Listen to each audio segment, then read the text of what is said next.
안녕하세요, 여러분. 오늘 심층 탐구 시간에 오신 것을 환영합니다.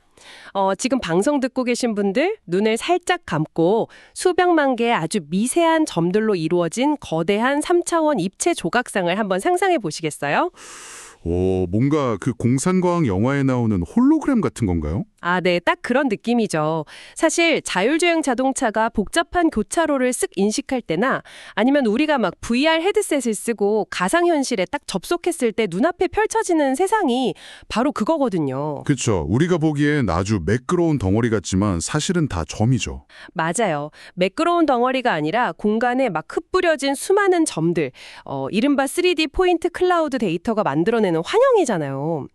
근데 자율주행차가 사고를 피하려면 이 수백만 개의 점들을 진짜 순식간에 처리해서 형태를 알아내야 하거든요. 네, 속도랑 정확도가 완전 생명이죠.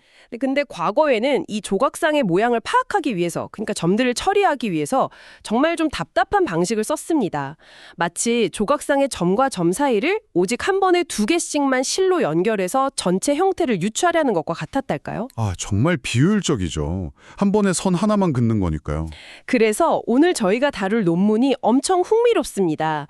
오늘 우리는 이 단순한 선을 넘어서 다차원적인 그물망인 하이퍼그래프라는 혁신적인 렌즈를 통해 3D 세상을 해독하는 방법에 대해 깊게 파헤쳐 볼 겁니다. 네, 오늘 다룰 연구가 3D 포인트 클라우드에서 하이퍼그래프 스펙트럼 분석과 처리 방식을 다룬 논문이죠. 아주 기대가 됩니다. 네, 수백만 개의 점들을 어떻게 더 빠르고 정확하게 그리고 노이즈 없이 처리할 수 있는지 그 비밀을 알아볼 텐데요. 그 전에 듣고 계신 분들 중에는 약간 궁금증이 생길 수 있어요. 어떤 궁금증이죠? 아니, 예전에도 뭐 자율주행 연구나 3D 게임은 계속 있었는데 그럼 과거에는 이 수많은 점들을 대체 어떻게 처리했던 것만 하는 거예요? 그냥 공간을 막 바둑판처럼 잘게 쪼개서 개선하면 되는 거 아니었나요? 아주 날카로운 질문입니다. 사실 공간을 쪼갠다는 접근 방식이 실제로 초기 3D 데이터 처리의 핵심이긴 했어요. 오, 그랬군요. 네, 그 라이다 센서나 키넥트 카메라 같은 게 주변을 쫙 스캔해서 점들을 우수수 쏟아내잖아요. 그러면 과거의 엔지니어들은 이 3D 공간을 복셀이라는 단위로 나눴습니다. 복셀이요? 픽셀의 3D 버전 같은 건가요? 맞습니다. 쉽게 말해서 마인크래프트 게임 해보셨죠? 거기 나오는 블록이나 막 거대한 레고 블록처럼 온 세상을 네모난 상자들로 꽉꽉 채워 넣은 거예요. 아, 상자들로 공간을 다 채워버린다. 뭔가 직관적이긴 하네요. 그렇죠? 아주 직관적이고 다루기 쉽다는 장점이 있었죠. 근데 바로 치명적인 문제가 드러납니다. 혹시 짐작하시나요? 온 세상을 상자로 채운다면 사물에 없는 빈 공간도 다 상자로 채우는 건가요? 바로 그겁니다. 엄청난 메모리 낭비가 발생하는 거죠. 사물이 존재하는 곳뿐만 아니라 아무것도 없는 텅 빈 허공까지도 전부 블록으로 할당해서 컴퓨터가 계산을 해야 했거든요. 와, 허공까지 다 계산하면 데이터 용량이 완전 터져나갔겠는데요. 기기들이 감당을 못했을 것 같아요. 네, 그래서 엔지니어들이 머리를 굴려서 옥트리라는 새로운 구조를 들고 나옵니다. 옥틀이요? 그건 아까 복셀이랑 뭐가 다른가요? 텅 빈 공간은 그냥 큼직한 블록으로 놔두고 사물이 있는 복잡한 공간만 아주 더 잘게 쪼개 들어가는 방식이에요. 훨씬 효율적이죠. 오, 아주 영리하네요. 빈 곳은 대충 치우고 필요한 것만 파고든다. 맞아요. 하지만 이것도 한계가 뚜렷했습니다. 결국엔 공간을 네모난 블록 단위로 자르는 거잖아요. 그러다 보니 원래는 아주 매끄러운 곡선이나 대각선 형태의 사물 표면이 마치 계단처럼 뚝뚝 끊겨 보이는 현상이 발생한 겁니다. 아, 픽셀 깨지듯이 약간 계단 현상처럼 보이는 거군요. 네, 소위 말하는 불연속성 오류였죠. 그래서 결국 연구자들은 공간 자체를 상자 모양으로 쪼개는 방식에서 아예 벗어나기로 합니다. 데이터로 찍힌 점 그 자체에만 집중하기 시작한 거죠. 공간이라는 틀을 버리고 진짜 데이터인 점들에 집중했다. 오, 그게 뭔가 더 말이 되네요. 네, 그게 바로 그래프 모델의 도입이었습니다.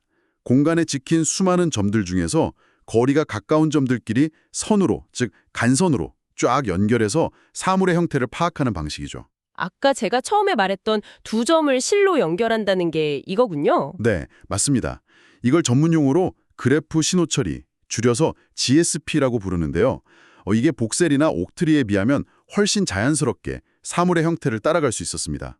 블록보다는 당연히 선으로 있는 게 곡선을 표현하기 좋겠죠. 네, 근데 이 전통적인 그래프 모델에는 아주 결정적인 수학적 단점이 숨어 있었습니다.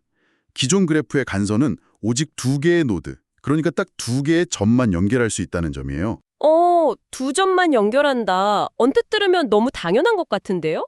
우리가 그냥 종이에 펜으로 선을 그을 때도 두 점을 잇는 거잖아요. 이게 왜 결정적인 단점이 되는 거죠? 이게 우리의 일상적인 관계에 빗대어 생각해보면 확 와닿으실 겁니다. 전통적인 그래프 방식은 마치 페이스북이나 인스타그램에서 나와 다른 사람, 단 둘이서만 맺는 1대1 친구 맺기나 1대1 다이렉트 메시지 방 같은 거예요. 네네, 1대1 채팅방. 근데 실제 3D 사물의 표면을 한번 떠올려 보시죠.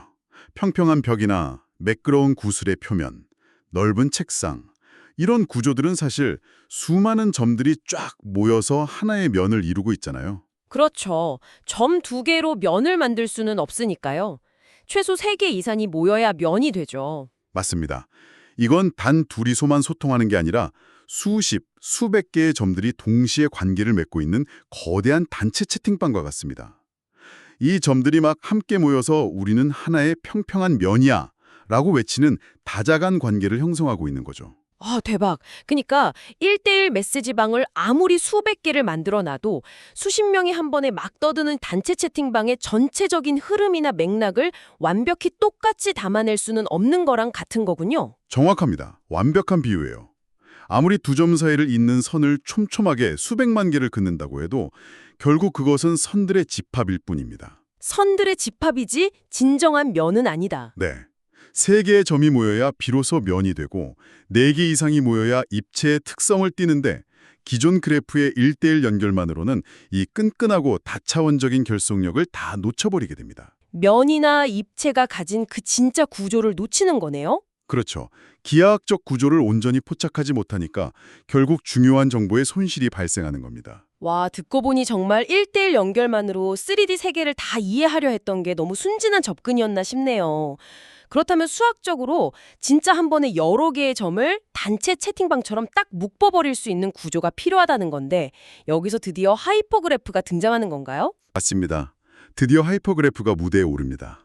하이퍼그래프에서는 하나의 간선, 즉 하이퍼 엣지가 두 개가 아니라 세 개, 네 개, 심지어 수십 개의 노드를 동시에 확 묶어버릴 수 있습니다. 오, 수십 개를 한 번에요? 네, 세 개의 점을 하나의 엣지로 딱 묶어주면 시스템은 즉각적으로 이건 면이구나 하고 인식하게 되는 거죠. 아까 단체 채팅방 비유처럼 한 방에 면을 인식하는 거네요. 그렇죠. 사실 우리가 앞서 말한 일반적인 그래프도 하이퍼그래프의 수많은 형태 중 하나일 뿐이에요. 하이퍼 엣지가 우연히 딱 두 개의 노드만 연결하도록 퇴화된 아주 특수한 경우에 불과한 거죠. 하이퍼그래프가 훨씬 더 상위 개념이군요. 네, 이론적으로 보면 하이퍼그래프야말로 3D 포인트 클라우드를 모델링하는 데 있어서 가장 직관적이고 완벽한 그물망이라고 할 수 있습니다. 그렇게나 완벽한 이론이라면요. 왜 자율주행이나 VR 초창기부터 이 하이퍼그래프가 널리 팍팍 쓰이지 않았던 건가요?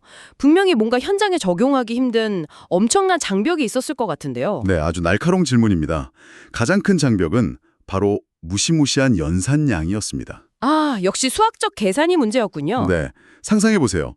수백만 개의 점 데이터가 센서로 막 쏟아져 들어왔을 때 이 거대한 군중 속에서 도대체 어떤 점 3개, 어떤 점 4개를 묶어서 하이퍼 엣지를, 즉 단체 채팅방을 만들어줄 것인가. 이거부터가 엄청난 난관입니다. 점이 너무 많으니까 조합의 수가 어마어마하겠네요. 그렇죠. 게다가 이렇게 복잡하게 구성된 하이퍼그래프에서 전체 뼈대 역할을 하는 스펙트럼 공간이란 걸 뽑아내야 데이터를 분석할 수 있는데요. 스펙트럼 공간이요? 네. 근데 이걸 뽑아내려면 직교 CP 분해되는 이름부터 어려운 아주 무거운 텐서 수학 계산을 무조건 거쳐야만 합니다. 직교 CP 분해요? 벌써 기기들이 발열로 멈추는 소리가 들리는 것 같은데요. 그게 구체적으로 왜 그렇게 무거운 계산인가요? 10만 명이 꽉 찬 야구장을 한번 상상해 보세요. 일반 그래프는 그 10만 명이 그냥 2명씩 악수하는 경우의 수만 계산하면 됩니다. 그것도 많긴 하지만 컴퓨터한테는 감당할 만 하겠죠. 네, 근데 직교 CP 분해를 통한 하이퍼그래프 구성은 차원이 다릅니다.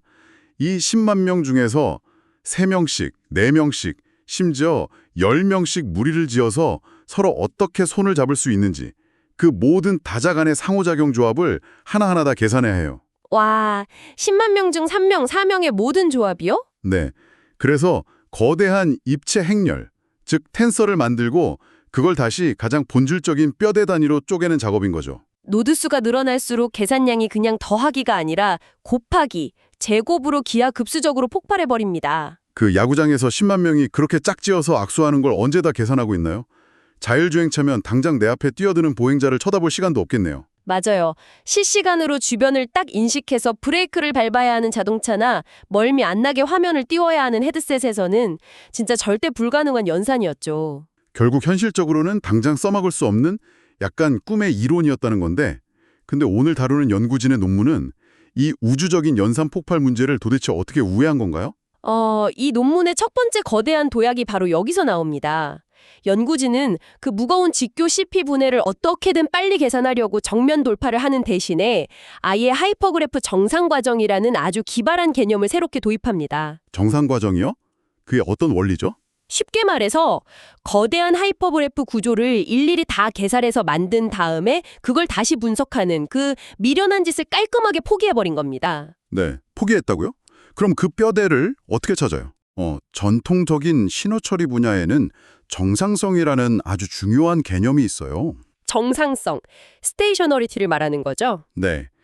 신호의 통계적 특성이 시간이 막 지나도 일정한 패턴을 꾸준히 유지한다는 뜻인데요.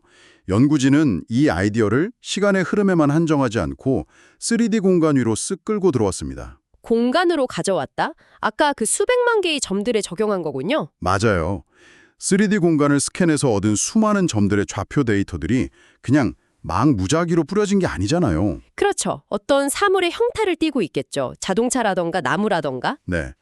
어떤 숨겨진 기하학적 뼈대, 즉 하이퍼그래프 위에서 아주 질서 있게 분포되어 있다면 이 관측된 데이터들 자체가 이미 정상성이라는 통계적 패턴을 띠고 있을 거라고 가정한 겁니다. 그러니까 관측된 데이터 자체가 이미 정답의 패턴을 머금고 있다. 근데 약간 추상적으로 들리는데 조금 더 구체적으로 비유를 들어주실 수 있나요? 악기를 예로 한번 들어볼게요. 아주 복잡하고 막 기하학적으로 귀교하게 생긴 북이 하나 있다고 쳐보죠. 기존의 방식은 북이 어떻게 생겼는지 그 구조를 줄자로 일일이 재고 각도를 다 계산한 다음에 그걸 바탕으로 북에서 어떤 소리가 날지 예측하려던 거였어요. 북의 구조를 완벽히 알아야 소리를 알 수 있다. 네, 근데 이 연구진의 접근법은 완전 정반대입니다. 그냥 북소리, 즉 센서로 들어온 데이터의 파동 자체를 먼저 가만히 듣는 거예요. 소리를 먼저 듣는다. 네, 그리고 그 파동들의 공분산 행렬을 분석합니다. 이 공분산 행렬이라는 게 수많은 점들이 서로 어떻게 영향을 주고받으면서 함께 춤추고 움직이는지를 보여주는 일종의 통계적 지도거든요. 아하, 점들의 관계를 보여주는 지도군요. 네, 데이터가 정상성을 띈다는 건 바로 이 공분산 행렬을 수학적으로 착 풀어서 나온 결과값들이 결국 우리가 그토록 찾고 싶었던 그 숨겨진 북의 뼈대, 즉 하이퍼그래프의 스펙트럼 성분과 곧바로 일치한다는 놀라운 사실을 끌어냅니다. 와, 세상에. 그러니까 그 무거운 직교 시기하는 계산기를 억지로 돌려서 복잡한 북의 외형을 먼저 스캔하는 게 아니네요? 그렇죠. 그럴 필요가 없는 거죠. 그냥 북소리라는 결과물만 딱 듣고도 점들이 지금 이런 패턴으로 진동하는 걸 보니까 이 북은 이런 다자간의 뼈대를 가졌겠구나 하고 단번에 역설계 해내는 거군요. 와, 정확한 이해입니다. 연산량이 폭발하는 그 무거운 과정을 완전히 우회하면서도 그냥 우리가 관측한 좌표 정보만 가지고 그 밑바탕에 깔린 다자간에 숨겨진 구조를 진짜 놀랍도록 빠르게 잡아낼 수 있게 된 겁니다. 야, 북소리로 북의 모양을 맞추다니 진짜 천재적이네요. 근데 뼈대를 그렇게 영리하게 찾아냈다면 이제 그 뼈대 위에 살을 예쁘게 붙여서 원래 사물이랑 똑같이 복원해야 하잖아요. 네, 그렇죠. 뼈대만으로는 부족하니까요. 논문을 보니까 이 과정에서 연구진이 매끄러움이라는 개념을 핵심 단서로 썼다고 나와 있더라고요. 스펙트럼 성분을 바탕으로 주파수 계수를 최적화한다는데 아니 3D 포인트 클라우드, 즉 점 데이터에 갑자기 웬 주파수가 등장하는 거죠. 우리가 매일 듣는 음악 주파수랑 비슷한 건가요? 맞아요. 그 연결고리가 이 연구의 또 다른 진짜 매력적인 포인트입니다. 오디오 트랙을 한번 생각해보죠. 부드럽고 묵직하게 쫙 깔리는 베이스 소리는 우리가 저주파라고 부르죠. 네, 저주파죠. 우웅 하는 소리. 반대로 날카롭게 챙챙거리거나 급격하게 막 튀어오르는 심벌주 소리는 고주파로 분류하잖아요. 네, 그렇죠. 흥미롭게도 이 주파수의 개념이 3D 기하학에도 너무 완벽하게 들어맞습니다. 3D 공간에서 평평한 벽면이나 아주 둥글고 매끄러운 표면은 어떨까요? 인접한 점들끼리 좌표값이 아주 천천히 부드럽게 변하겠죠? 아, 굴곡이 없으니까 확확 변하지 않겠네요. 네, 이건 베이스 소리처럼 얌전한 저주파입니다. 반면에 큐브의 날카로운 모서리나 막 뾰족한 꼭지점은 어때요? 주변 점들과 꺾이는 각도가 심해서 데이터 값이 급격하게 튀어오릅니다. 아하, 거기서 데이터가 확 튀니까 그게 바로 심벌즈 같은 고주파 영역인 거군요. 평평한 면은 저주파, 날카로운 모서리는 고주파. 정확합니다. 그럼 여기서 논문에 막 복잡하게 언급된 그 총 변동, 그러니까 토탈 베리에이션을 최소화한다는 건 어떤 의미인가요? 총 변동이라는 것은 수학적으로 신호가 이 하이퍼그래프 그물망을 따라 막 이동할 때 얼마나 빠르고 급격하게 덜컹거리며 변하는가를 측정하는 지표예요. 덜컹거리는 정도를 측정한다? 네, 연구진은 현실 세계의 물리적 사물들이 대개 막 가시처럼 뾰족하기보다는 전반적으로 매끄러운 표면을 더 많이 가지고 있다는 아주 기본적인 사전 지식을 바탕으로 접근했습니다. 자동차 껍데기나 뭐 사람 얼굴이나 다 매끄러운 면이 많죠. 맞아요. 그래서 이 전체 하이퍼그래프 위에서 총 변동이 최소화되도록, 다시 말해 신호가 최대한 덜컹거리지 않고 매끄럽게 흐르도록 주파수 계수를 싹 조정해주는 방정식을 푸는 겁니다. 아, 약간 구겨진 옷을 다리미로 쫙쫙 퍼주는 다림질 같은 거네요. 근데 잠깐, 너무 꾹꾹 눌러 다림질만 하면 원래 갖고 있던 뼈대나 각진 특징까지 다 뭉겨지지 않나요? 오, 아주 중요한 지적입니다. 그래서 다림질만 하는 게 아니라 동시에 텐서 노름이라는 수학적 기술을 일종의 제동장치처럼 함께 씁니다. 제동장치요? 네, 이 기술은 그래프의 희소성을 조절하는 역할을 하는데요.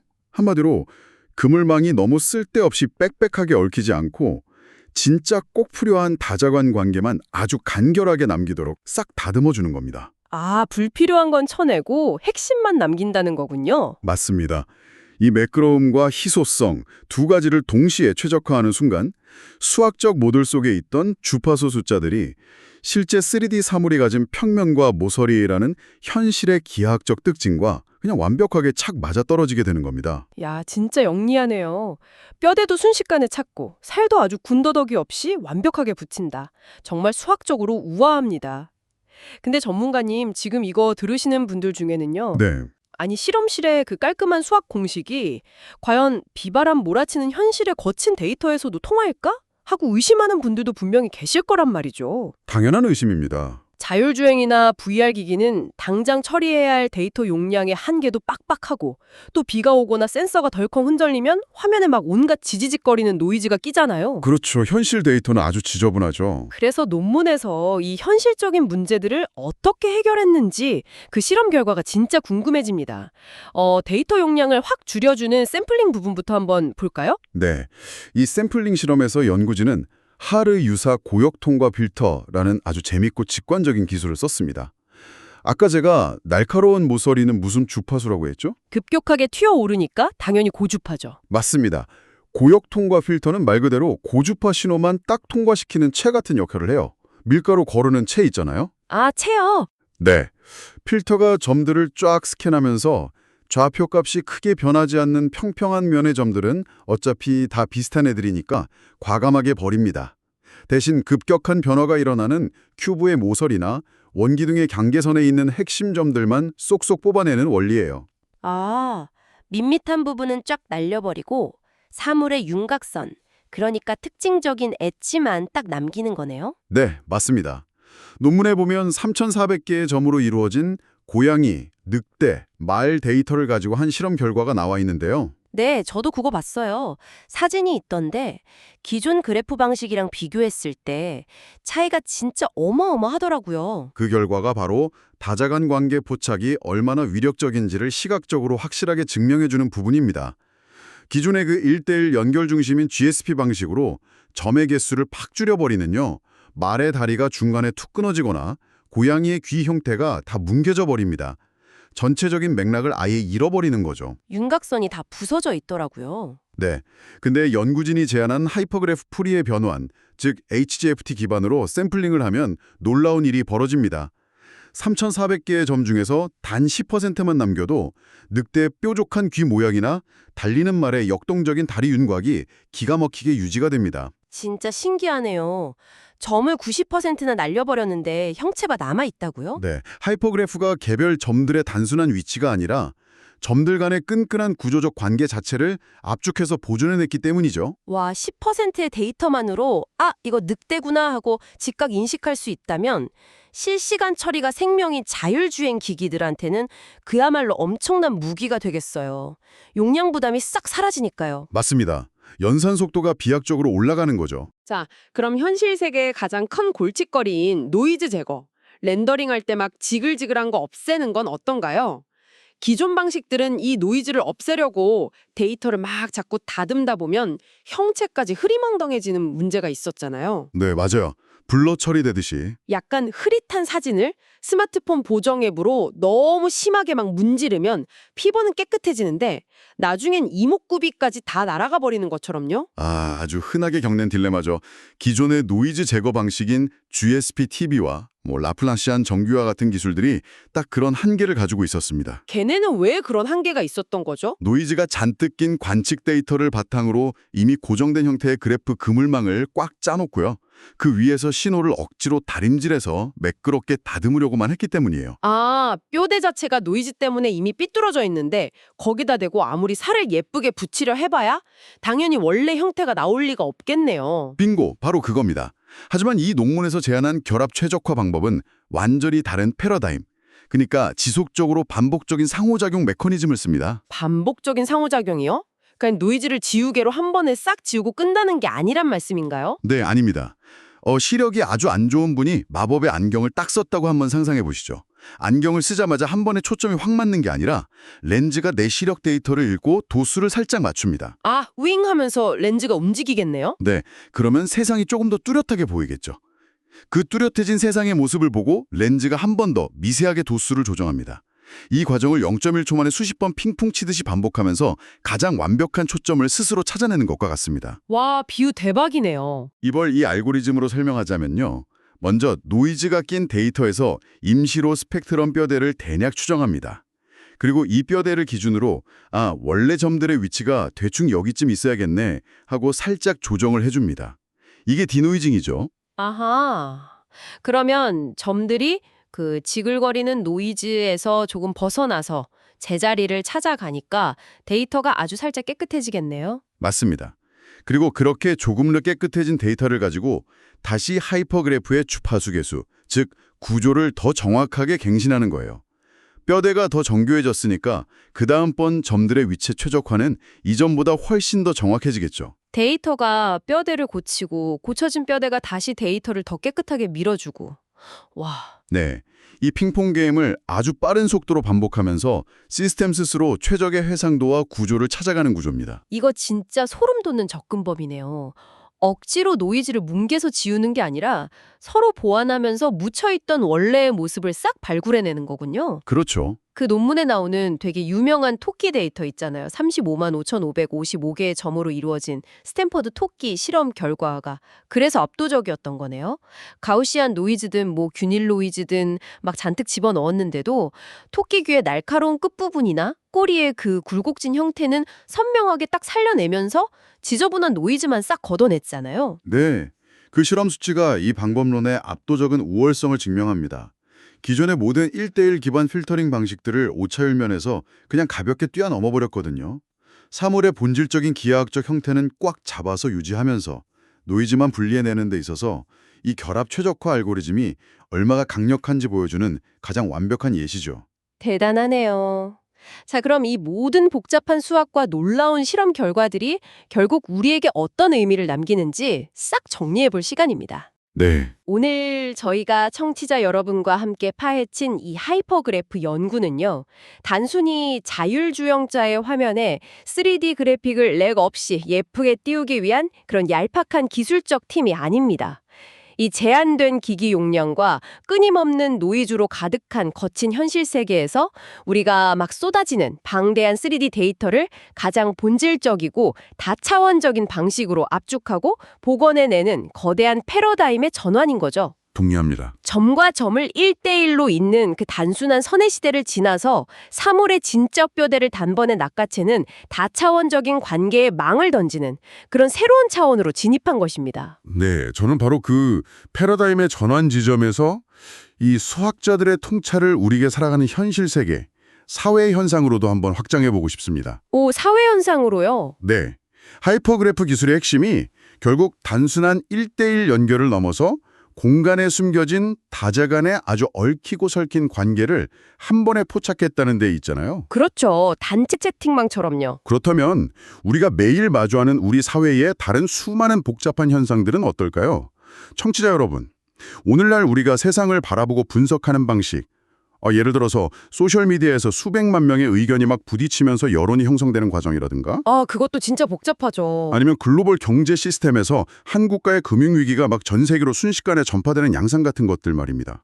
혹시 우리도 예전에 그 답답했던 3D 데이터 분석가들처럼 너무 단순한 1대1의 인과관계, 그러니까 A가 B를 때렸으니까 C가 아플 거다 라는 식의 얄팍한 선 하나로만 이 거대하고 복잡한 세상을 이해하려고 하고 있는 것은 아닐까요? 아, 1차원적으로만 세상을 보고 있는 게 아닌가. 네. 정작 수많은 요인들이 동시에 얽혀서 작용하는 진짜 중요한 다차원적인 패턴과 거대한 흐름은 완전히 놓치고 있으면서 말이죠. 와, 정말 묵직한 질문이네요. 3D 포인트 클라우드의 그 연산 효율을 높이려는 공학자들과 수학자들의 치열한 고민이 우리가 세상을 인식하고 해석하는 틀 자체를 확 뒤돌아보게 만드는 이런 철학적인 통찰로까지 이어질 줄은 상상도 못했습니다. 저도 논문을 보면서 그런 생각을 많이 했습니다. 네, 우리 앞에 놓인 수많은 복잡한 문제들을 1대1의 파편화된 선으로 쪼개서 볼 것인가? 아니면 다자간의 관계를 쫙 품은 입체적인 하이퍼그래프의 그물망으로 꿰뚫어 볼 것인가? 네, 여러분의 일상 속에 흩뿌려진 수많은 데이터와 사건들도 오늘 이 하이퍼그래프라는 다차원적인 렌즈를 통해 다시 한번 연결해 보시길 권해드립니다. 좋습니다. 오늘 심층 탐구는 여기서 뇌리에 꽂히는 질문 하나 남겨두고 마치도록 하겠습니다. 끝까지 함께 해주신 청취자 여러분, 정말 감사합니다. 다음 시간에 뵙겠습니다.